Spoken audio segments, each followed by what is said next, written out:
roll.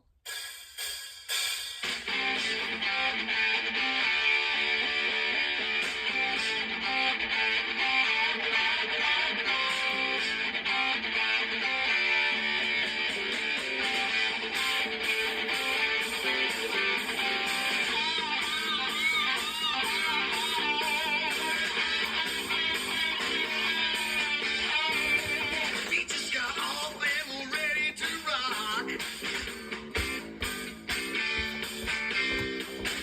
We don't care what it says on the clock. You know we do damn well what we please. We rock the fucking neighbors down to the knees. Crank it, till the cows come. Crank it, till the tank doesn't work. Crank it, till the cows come. Crank it.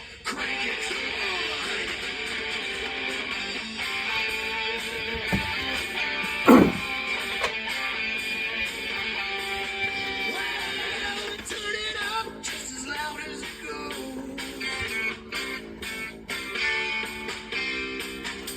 Walking here and God only knows. Guitars are crying in the night. But Johnny Law says it ain't right. Because we crank it, till the cops come. Crank it, till the spirit turn it down. Crank it, till the cops come. Crank it. Chiefs or die!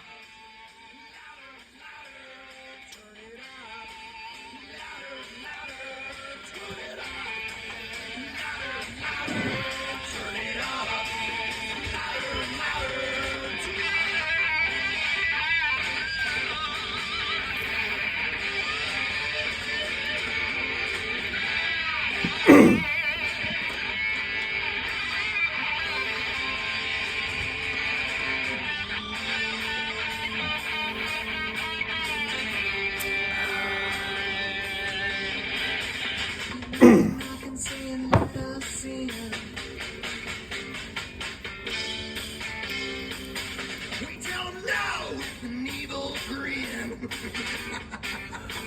Final score from Arrowhead Stadium in the wild card round of the AFC playoffs. Your Kansas City Chiefs, 42. The terrible towel waving Pittsburgh Steelers, Ben Roethlisberger's retirement party, 21. So what we are doing now, we are going to crank it till the cops come. Crank it. It's that time. When you send Ben Roethlisberger to the retirement party, you party and you crank it till the cops come. We're going to be doing that all night long, baby. We'll be doing that all night long. Ladies and gentlemen, boys and girls, Kansas City Chiefs freaks worldwide of all ages, what your Kansas City Chiefs did this evening, pretty much, as they said, we're a number 2 seed. The Pittsburgh Steelers are a number 7 seed. The Chiefs, after the first quarter, and we're going to get to the first quarter, I ain't letting that slide, come on, pretty much said, we're the better team, enough. We bass squid all this seahorsing around before Chiefs Kingdom goes into a state of shark. Now let's get to it. The Chiefs on defense force a 3 and out. The Steelers on defense force a 3 and out. The Chiefs defense then forces a 3 and out. The Chiefs drive the ball. Their second possession, 4th and 1 at the 50. Patrick saying, come on, we're going to go for it. Let's go for it. Let's go for it. Let's go for it. We're going to go for it. Andy Reid says, no, I want to punt. I don't want to gain any continuity. I don't want control of the game. I want to make this interesting. We don't want to blow them out early because everybody will turn the channel. We want to punt and be safe and make questionable decisions that hopefully we'll forget about in the second quarter. So the Chiefs punted. So then the Chiefs defense forces the Steelers to punt again. Baby cheetah, McCole Hardman takes it all the way back inside the 25-yard line. And then Patrick Mahomes rolls out to his right, tries to come back over the middle. TJ Watt, freaking all-pro, tied the NFL sack season record with 22 and a half sacks, even though it took him 17 games. Made the play. It was intercepted. So you're thinking, wow, this ain't good. Steelers started driving, but we again forced a punt. Then the Chiefs had the ball after that punt and tried and handed it off to Derek Gore. He picked up 4 yards. Face masking penalty, so they add 15 more to it. So now, Chiefs got 1st and 10 at their own 31, and they try to run a freaking run option with baby cheetah, McCole Hardman getting the direct snap. He gives it to Darrell Williams. He fumbles it, and then Darrell Williams picks it back up and gets hit in the back, fumbles it again. TJ Watt takes it in 30 yards for a touchdown. And you're thinking, man, come on, guys. We bass squid all the seahorsing around, man. Come on, dudes. We got to figure this out. So the Chiefs pretty much do what they do every postseason game, is they have to fall behind, look lost, look unfocused, and then they say, okay, enough. It's time to be great. And the Chiefs were great. Patrick Mahomes starts hitting the freaking DeMarcus Robinson. Jerick McKinnon, who's the surprise starter. And the Chiefs get down second goal to 4. Underhand pass to Jerick McKinnon. He takes it in. The Chiefs got it tied. The defense keeps making plays, forcing a punt. Chiefs come back down the field, facing 3rd and 7 at the Steelers' 12-yard line.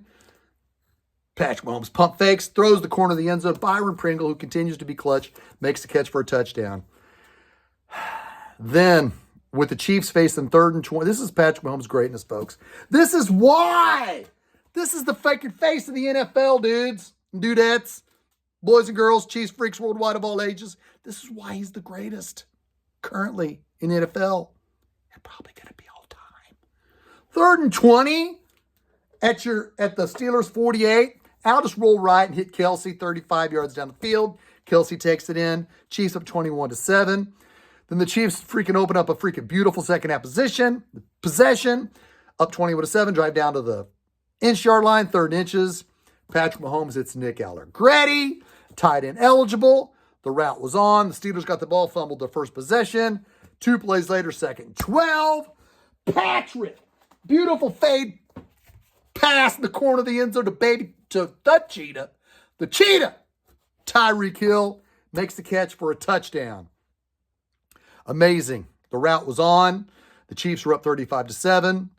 Late in the game, or early in the 4th quarter, Travis Kelce lines up in that pistol shotgun situation, gets a snap, hits Byron Pringle over the middle for a crossing pattern for a touchdown.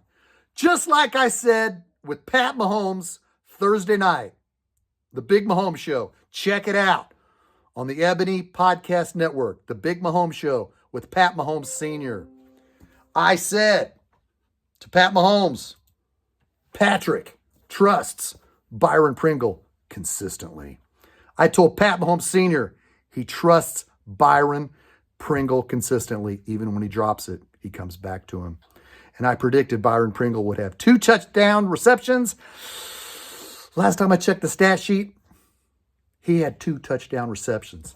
Now let's check out these stats for your Kansas City Chiefs, baby. Here we go. Patrick Mahomes was 30 of 39, 404 yards, 5 touchdowns, 1 interception. He shook off the interception. That's what is so great about him. I've stated this not only this year, but in years past. Patrick has got the ability to forget anything bad. Hell, we saw that 2 years ago when we were down 24-0 in the divisional round. Patrick's got the ability. Let's forget about it, move on. We have time to come back and win. And he does it. What a game for the greatest quarterback, Patrick Mahomes. Travis Kelce was 1-1 for his only pass for a 2-yard touchdown to Byron Pringle. Jerick McKinnon was the leading Kansas City Chiefs rusher. He had 12 carries for 61 yards. Patrick Mahomes was the next second in rushing, 3 for 29. Baby Cheetah McCole Hardman had 2 carries for 6 yards. Darrell Williams only had 1 carry for 4 yards, but he was dealing with that toe. And after getting popped in the back and fumbling, he wanted to sit on the sideline and think about things. Derek Gore had only 3 carries for 3 yards. And Michael Burton had 1 for 3. Receiving, the man, number 87, Travis Kelce. He led it all, 5 receptions for 108 yards and a touchdown pass. Jerick McKinnon had 6 receptions for 81 yards, 1 touchdown reception. Demarcus Robinson, he was clutch today. He was catching the ball and moving and grooving. He held the ball way out here a couple times. I was like, whoa, Demarcus, pull it in. He pulled it in before he got tackled on that 36-yard catch. But Demarcus was 4 for 76. The Cheetah, Tyreek Hill, was 5 for 57. That one beautiful 32-yard touchdown pass. McCole Hardman, Baby Cheetah, had 4 for 43. Byron Pringle was 5 for 37, catching two touchdowns. Just like I said on the Big Mahomes Show. Check out the Big Mahomes Show with Pat Mahomes Sr. It's uploaded every Friday or Saturday, every week. Pat Mahomes Sr. runs a high-quality show. You want to hear him talk about the Chiefs. You want to hear him talk about the NFL. You want to hear him talk about the NBA. And if you love baseball, like you know you love baseball, check out the Pat Mahomes, Big Mahomes Show, all right? Byron Pringle had 5 receptions for 37 yards, as I mentioned, for 2 TDs. Blake Bell had 1 for 3. Nick Allegretti took TJ Watt, threw his ass to the ground, went out into the freaking pattern, caught it for a touchdown. Way to go. Way to go, Allie G. All right, let's look at the sacks. Tershawn Wharton had a monster sack. He nearly took the ball away from Big Ben on that one play. Mike Dana had a sack late. Your leading tackler was L'Jarius Sneed with 6, and Nick Bolton with 5. Charvarius Ward with 5. Armani Watts came in late for the Honey Badger and had 3 tackles. You got a big lead. That's why they're putting in these backups. All in all, a great, great game, especially for opening up flat. Especially for opening up flat. Ladies and gentlemen, boys and girls, Kansas City Chiefs, freaks worldwide of all ages, this is the playoffs. And we're facing next Sunday at 5:30. Let's move to next Sunday because that's where we're going to go. The divisional round of the playoffs. Josh Allen and the Buffalo Bills come to Kansas City after a game where they beat New England 47-17. They scored 7 touchdowns on 7 possessions. Their entire offense. They had 7 possessions all game. They scored touchdowns on all of them. The Chiefs, even though they make it common that they're going to give the opponent a lead. The Chiefs last year in the AFC Championship game spotted the Buffalo Bills a 9-0 lead before coming back and winning 38-24. I was at the Chiefs-Buffalo Bills game. I was 4 rows off the field with Lance Twidwell of The Spoken. Hill will talk about that quite a lot this week on Twitter, and I'm sure he'll talk about it next Saturday morning on his show. But that day, the Buffalo Bills were the far better team. On October 10th, on Sunday Night Football, the Buffalo Bills were the better team. The Chiefs had a chance to come back late. It rained. There was an hour and 10-minute halftime. It was an ugly game. As a fan, you never felt that. You always believe in the Chiefs, but as you were watching that game unfold and you were watching the Buffalo Bills consistently move the football, you could tell that on October 10th, the Buffalo Bills were the better team. Patrick Mahomes didn't have a good game. He threw an interception down at the 4-yard line, and he also threw an interception that game, pick 6 to Micah Hyde. Granted, went off of Tyreek Hill's hands. The Chiefs have to play at an extremely high level. They cannot have another first quarter where it's lackluster and uninspired and unfocused and fumbling footballs on bad play calls. And when you've got 4th and 1 at the 50 with Patrick Mahomes, if Patrick Mahomes wants to go for it, I love and respect Andy Reid. Who doesn't? If you don't, you're crazy. When you're in the playoffs and the game's scoreless and you got 4th and 1 at the 50 and Patrick Mahomes is going, come on, let's keep the offense on the field. Big Red, you got to trust Patrick Mahomes. Now, I'm not going to break down the whole entire dichotomy of the coaching staff and how they all work together with Patrick and how he listens to Bieniemy and Kafka and whatnot. 4th and 1 at the 50 is an unreasonable call. Next week, early in the game, if there's no score in the first quarter and it's 4th and 1 at the 50 and Patrick Mahomes is going like this, you got to go for it. Now, people may be saying to me, hold on, Shaggy. It's okay if the Chiefs get down 10, 14, 17 to nothing because that's just how they do things. Okay. And if that happens next week, I will sit here and eat crow. But the Chiefs have to start faster next week. The defense played great today, but who'd they face? They faced a 39-year-old Ben Roethlisberger in his last game he's ever played. Who's he going to face next week? Josh Allen, who can just drop back to pass and then run for 35 yards just like that. It's the strangest thing. We sat here and debated if Lamar Jackson should run as much as he does because he's not that accurate. Josh Allen, I don't know about accuracy compared to Lamar Jackson, but when it comes time to making passes, he will make those passes. He's always made those passes with Buffalo, and he's got Stephon Diggs. Remember how Stephon Diggs stood on the freaking sidelines and watched? He watched the entire. We're not starting it yet, but he watched the entire Chiefs celebration last year for the AFC Championship game. This game means a lot to the Bills. This is a revenge game. But you know what, folks? This is my revenge game. I became a Kansas City Chiefs season ticket holder in 1991 when I was 21, and I watched the Chiefs kick the Buffalo Bills' ass. The Chiefs freaking marched to their first playoff win in 20 years that season, and then they went to the divisional round in Buffalo, and we got spanked. That rich freaking field magic freaking destroyed us. And I was like, man, it's tough to win in Buffalo. Then we got Joe Montana in 1993, advanced to the AFC Championship game to play Buffalo Bills. Rich Stadium magic kicked our ass again. Joe Montana got knocked out. Kimball Anders dropped a big pass in the end zone that would have made the game closer by halftime. This is my revenge. I remember. We're going to beat Buffalo next Sunday at 5:30, Kansas City. We owe them this beatdown. Now people may say, hold on, Shaggy, I'm scared. Clay Windler, Red Tribe Sentiment, is scared. I love him like a brother, but he is really scared. Yesterday, he was like, oh man, I don't want to face Buffalo. Oh man, Josh Allen looks too strong. Oh man. And I said, Clay, rest easy, my brother. This game is going to be at Arrowhead Stadium.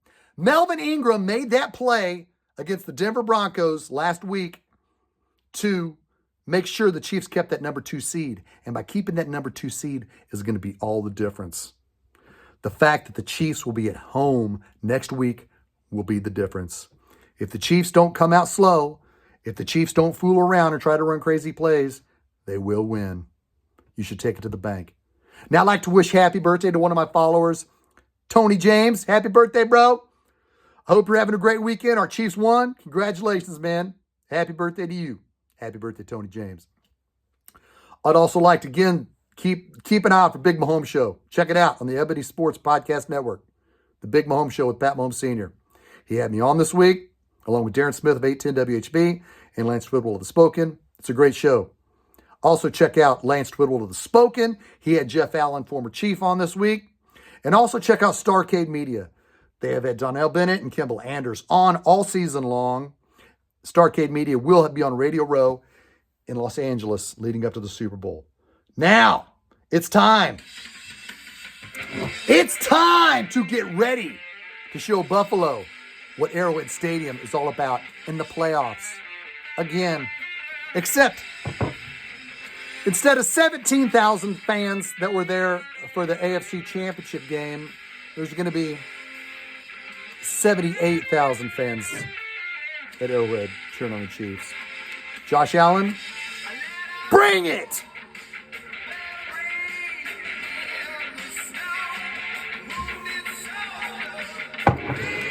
They don't call it Arrowhead Mystique. And Patrick Mahomes standing,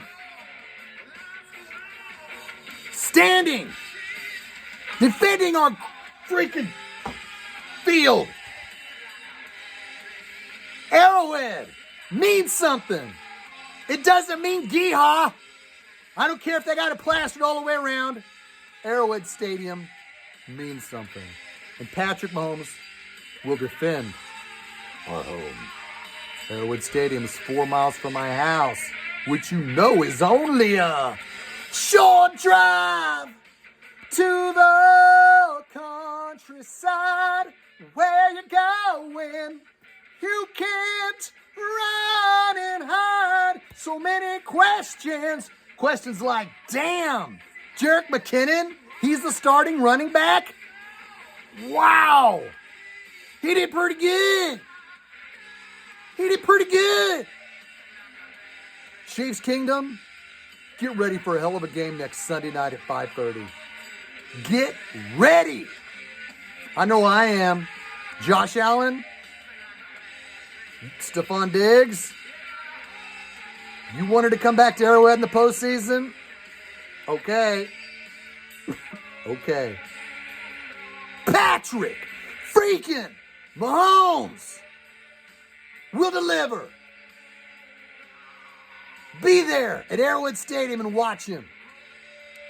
Until next Sunday night, following Chiefs and Buffalo Bills, this is Shaggyshane saying, I shall see you then. Until then, go Chiefs!